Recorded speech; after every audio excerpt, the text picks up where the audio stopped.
Telugu flame క్షణక్షణం ఆనంద వీక్షణం. Telugu serials కు సంబంధించిన అప్డేట్స్ ఎప్పటికప్పుడు మీ వరకు రావడానికి తెలుగు ఫ్లేమ్ ఛానల్ ని సబ్స్క్రైబ్ చేసి పక్కనే ఉన్న బెల్ ఐకాన్ ని యాక్టివేట్ చేయండి. అమ్మాయి గారు సీరియల్ జీ తెలుగులో రాత్రి 9:30కి ప్రేక్షకులని ఎంతగానో ఆకట్టుకుంటుంది. ప్రస్తుతం కథలో బోనాల పండుగ జరుగుతూ ఉంటుంది. అందరూ గుడి దగ్గర ఉంటారు. ఇక శ్వేత దీపక్ ని జైలు నుండి తీసుకువచ్చి రూపని చంపేసే పనిని అప్పగిస్తుంది. ఈ నేపథ్యంలో రూపని చంపాలని దీపక్ ప్లాన్ వేస్తూ ఉంటాడు.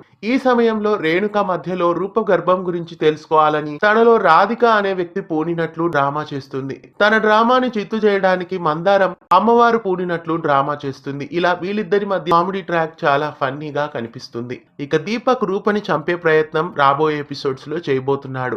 కానీ దీపక్ ప్లాన్ మార్చేస్తాడు. రూపని సొంతం చేసుకోవాలంటే తాను చంపాల్సింది రాజుని అని రాజుని పొడవబోతాడు.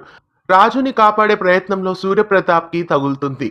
రాబోయే ప్రోమోలో సూర్యప్రతాప్ ని హాస్పిటల్లో ఉన్నట్లు చూపిస్తారు. తర్వాత ప్రాణాపాయ స్థితి నుండి సూర్యప్రతాప్ బయటపడతాడు. కానీ ఎవరు తన దగ్గరికి రావద్దంటూ తనని బ్రతికుండగానే అందరూ చంపేశారంటూ నిందిస్తాడు సూర్యప్రతాప్. ఇక రాబోయే ఎపిసోడ్స్ లో రూపరాజులని విడదీయడానికి శ్వేత ఎన్ని ట్రిక్కులు వేయబోతోంది, వాటికి దీపక్ ఎలా సహాయపడబోతున్నాడు, అనుకున్నట్లుగానే వాళ్ళు రూపరాజులని విడదీస్తారా, ఇంతకీ శ్వేత కథకి ముగింపేంటి రాబోయే ఎపిసోడ్స్ లో చూడాలి.